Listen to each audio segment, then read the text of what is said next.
دیوانے دنیا کو جگا کے دم لیں گے، جینا ہے تو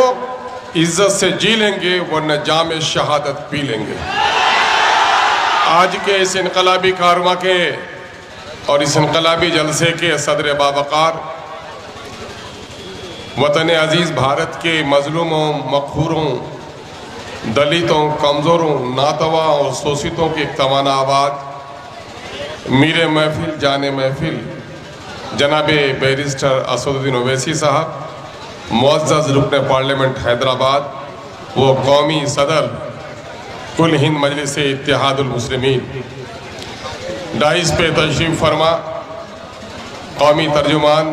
کل ہند مجلس اتحاد المسلمین جناب بھائی وارث پٹھان صاحب، سابق رکن اسمبلی مہاراشٹرا،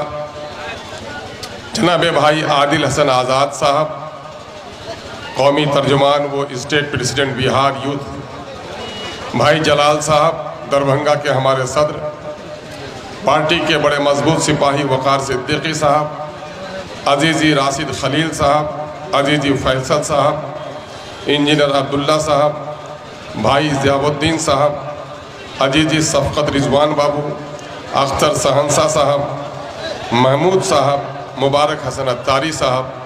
اور دیگر پارٹی کے ذمہ دار ساتھیوں، یہ ہمارے لیے نہایت ہی مسرت اور سعادمانی کا احساس ہے کہ جالے کے اس مشہور اور معروف، بلکہ یہ کہیے کہ متھلاچھن کی بہت ہی علمی سرگرمیوں سے لبریز سرزمین کمرہولی میں ہم اس وقت آپ سے مخاطب ہیں،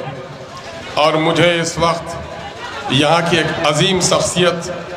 دو گزری ہوئی عظیم شخصیتوں کی یاد ہمارے ذہن پہ تازہ ہے۔ حسنین سید صاحب کے گاؤں میں ہوں، یہ میرے لیے فخر کی بات ہے، اور جناب قاضی مجاہد الاسلام صاحب رحمت اللہ علیہ کی بستی میں ہوں، اور اس وقت بھی قابل فخر بات ہے کہ فقیہ الاصل جناب خالد سیف اللہ رحمانی صاحب کی بستی بھی یہی ہے۔ اے متھلاچل کے نوجوانوں، غیوروں، نوجوانوں اور بزرگوں، میں سیمانچل کا رہنے والا بہار کا مکی ہوں،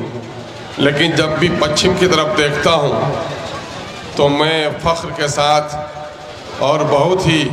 رشک کے ساتھ جس آبادی کو دیکھتا ہوں وہ اس علاقے کی مسلم آبادی ہے۔ تعلیم میں، تہذیب میں، ثقافت میں، سیاسی شعور میں ہم آپ کو اپنے سے بہتر پاتے ہیں۔ اس وقت لیکن افسوس اس بات کی ہے کہ اس وقت بہار میں مسلم اقلیت کے درمیان میں ایک نئی سیاسی آواز نکلی ہے، اس کی صدا آپ تک پہنچی ہے، لیکن جو حرکت اور جو جنون آپ کے درمیان میں پیدا ہونا تھا، نہ جانے مصلحت کی کون سی چادر اوڑھ رکھی ہے آپ نے، اب تک وہ جنون پیدا نہیں ہوا۔ میری مراد یہ ہے کہ اس وقت غور کرو، دل پر ہاتھ رکھ کر سوچو، بہار میں جتنی بھی آبادیاں ہیں سب نے اپنی قیادت کھڑی کر لی ہے۔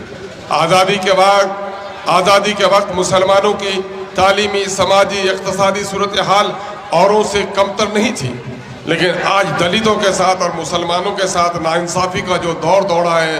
اس کے بارے میں اقلیتی سماج میں اب تک کوئی بیداری نہیں آئی ہے۔ ہم بڑے ممنون و مشکور ہیں ان عزیزوں کا کہ جن لوگوں نے جلسے کا انعقاد کیا اور پارٹی کا جھنڈا ہو، چاہے فیصل ہو، راشد خلیل ہو یا وقار ہو، یہ نوجوان جو دیوانے بن کر آج آپ کو پیغام پہنچا رہے ہیں، دراصل کس بات کی ہے؟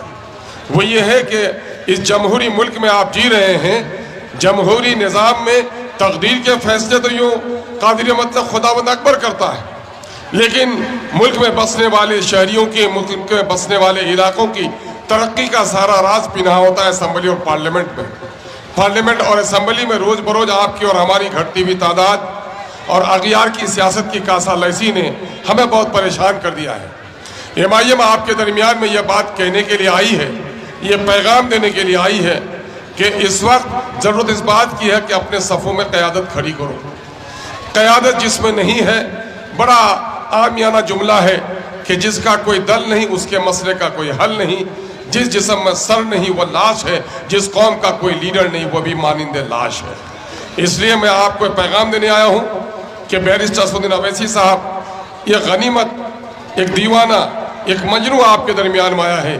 جو سوز اپنے دل میں رکھتا ہے وہ ملت کا رکھتا ہے، مظلوموں کا رکھتا ہے، دلتوں کا رکھتا ہے، اور اس وقت بہار میں بہت سارے لوگ کہتے ہیں کہ میں تو حیدرآباد نہیں جاتا ہوں، وہ حیدرآباد سے کیوں چلے آئے؟ تو میں نے کہا کہ میرے لیڈر نے کہہ دیا ہے کہ حیدرآباد میں سیاست کے شوقین لوگوں، تمہیں بیرسٹر اسدالدین اویسی کی طرف سے پیغام ہے کہ چلو جاؤ اور حیدرآباد میں سیاست کرو، بریانی بھی تمہارے لئے حاضر ہے وہاں پر، شیروانی نہیں تو شیروانی بھی حاضر ہے۔ تمہارا دم تو گھٹ جاتا ہے بہار سے باہر جھارکھنڈ نکلنے میں، اور بیرسٹر اسدالدین اویسی آیا ہے تو وہ اپنے خاندان کے لوگوں کو الیکشن لڑانے نہیں آیا ہے۔ ماجد حسین اگر دورہ کرتا ہے وہ اپنے لئے کوئی سیٹ تلاش نہیں کرتا ہے، بلکہ دراصل بہار کے مسلم آبادی میں بڑی بے حسی ہے، بڑی کمزوری ہے، سیاسی اعتبار سے بڑی بے وزنی ہے، دلتوں کے ساتھ ناانصافی ہوئی ہے۔ اسی ناانصافی کے خلاف ایک توانا آواز آپ کو پیغام دینے آئی ہے۔ آپ اٹھئے، اپنی صفوں میں درار جو ہے اس کو مٹائیے، اپنی صفوں میں قیادت کھڑی کیجئے۔ بچہ باپ کے مرنے پر یتیم ہوتا ہے اور قومیں اپنے لیڈر سے محروم ہونے پر یتیم ہو جاتی ہیں۔ آج افسوس کہ برہمن بھائیوں نے، ہمارے بھومیہار بھائیوں نے لکھ پڑھ کر پہلے اپنی قیادت کھڑی کر لی، لیکن پچھلے اور دلتوں نے، چاہے ہمارے جادو بھائی ہو اس کی قیادت کھڑی ہو گئی ہے، ہمارے کرمی بھائیوں کی قیادت کھڑی ہو گئی ہے، ملاح اور ماجھی کی قیادت کھڑی ہو گئی ہے، پاسبان کی قیادت کھڑی ہو گئی ہے۔ اے تاج کے معمار، اے لال قلعہ کی فصیل پر بیٹھنے والے غیور مسلمانوں، تمہیں کبھی اپنی عزت نفس کا خیال بھی ہے؟ کیا تمہارے درمیان میں کوئی قیادت کھڑی ہوئی؟ نہیں ہوئی ہے، تو اپنی قیادت کھڑی کرنی ہے، اپنی قیادت کرنی ہے۔ تو بہت ہوئی جھنڈا برداری، اب لے کے رہیں گے حصے داری۔